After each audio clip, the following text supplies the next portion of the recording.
What's up, everybody? Floating Hands video. Today I'm going to go over my sales for the weekend of President's Day, some interesting items, and last time I made a multi-$1,000 sales weekend video, it was pretty top heavy in terms of a Yu-Gi-Oh! Trophy card I sold, and this is more of like a normal weekend, so I thought this might be a good reference point. So I'll start off with a lot of Topps cards. I just auctioned this lot of like miscellaneous Topps cards. I talked about killing my death pile.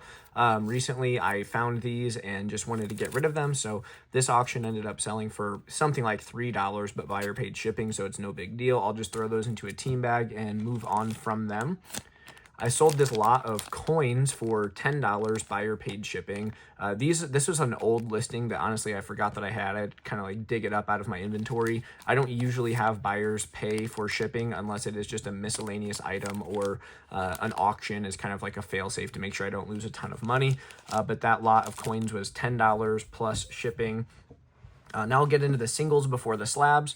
So I sold this Team Rocket's Murkrow for something like $8.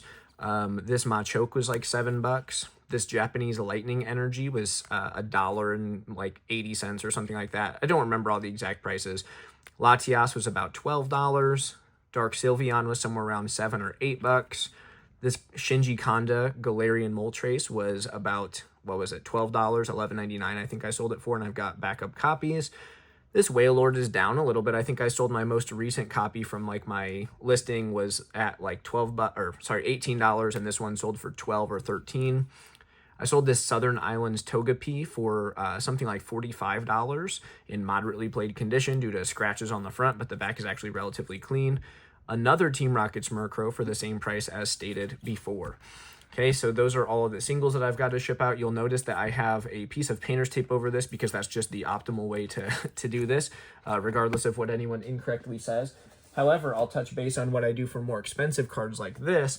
I'll actually sandwich them between two pieces of cardboard and then throw this into I think a 00 bubble mailer, either 00 or quad 0. I can't remember which one is smaller, but obviously this just goes in the smaller one. So that is it for all the oddballs and singles, and now I'll get into the graded cards that I was able to sell this weekend. So some pretty heavy hitters.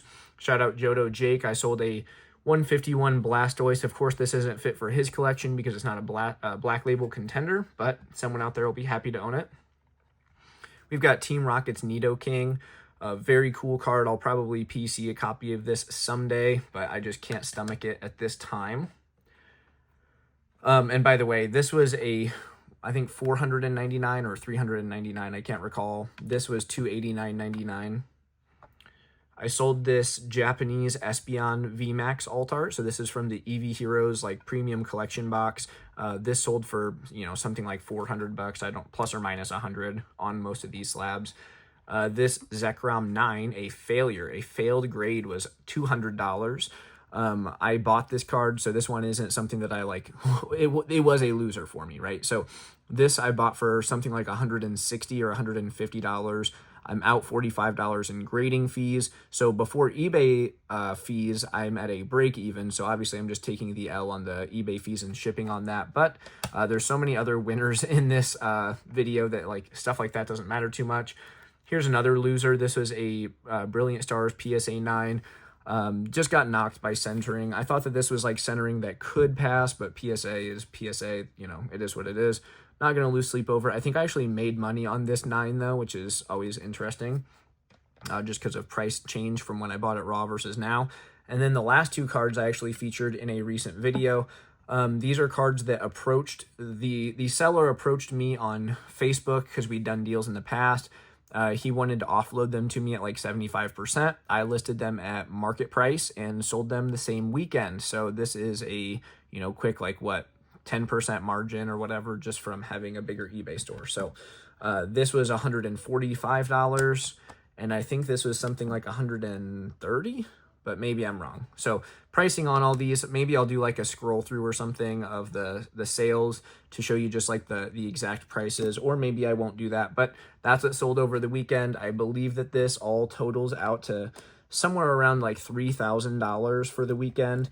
So still a pretty solid weekend. If I had weekends like this every single weekend for the calendar year, which I have so far, that would make me at about 6 figures on just eBay alone.